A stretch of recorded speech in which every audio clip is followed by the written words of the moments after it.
કે કોઈ પણ વસ્તુ છે આ દુનિયામાં એક કહેવત છે કે મફતનું ક્યાંય કંઈ મળતું નથી, અને અંગ્રેજીમાં એવી જ કહેવત છે કે there is a no free lunch. કોઈ તમને મફતનું ખાવા આપતું નથી.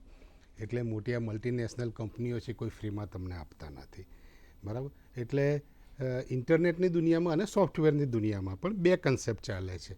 એકને પ્રીમિયમ કહે છે, એટલે કે ફ્રીમાં મળતી વસ્તુઓ, અને બીજામાં પ્રીમિયમ વસ્તુઓ કહે છે કે જેમાં પ્રીમિયમ સાથે તમને પૈસા આપીને ચૂકવવાની વસ્તુ હોય. તમે યુટ્યુબ કે જોતા હશો ત્યારે વચ્ચે વચ્ચે જાહેરાતો આવશે, આ તે આવશે, અને પછી એક નોટ પણ આવશે કે પ્રીમિયમ પરચેસ કરો તો તમારે આ જાહેરાતોમાંથી તમે દૂર થઈ શકશો.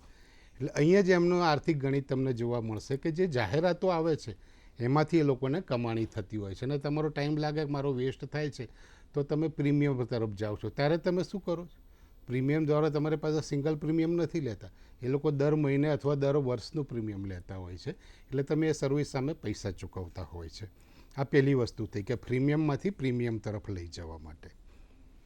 એટલા માટે જે લોકો તમને ફ્રીમાં જે બેઝિક એસેન્શિયલ વસ્તુ હોય એ જ આપે છે, પણ તમારી એ લોકોને જરૂરિયાત ખબર છે કે કઈ વસ્તુની આ માણસને જરૂર પડશે, એટલે પ્રીમિયમ એડવાન્ટેજ એના માટે રાખે છે કે તમે વધારેનો ઉપયોગ કરો અને એને વધારે પૈસા ચૂકવો.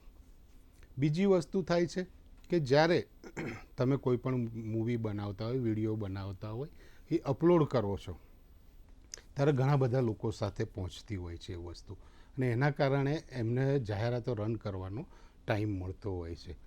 તો એ એમને જે પૈસા મળે છે એમાંથી થોડા પૈસા તમને આપીને કન્ટેન્ટ ક્રિએટર તરીકે તમને પૈસા આપે છે, અને તમને લાગે કે હું આમાંથી કમાયો, પણ તમારા કરતાં વધારે એ કમાતા હોય છે, અને એનો તમને નાનો હિસ્સો જે આપતા હોય છે.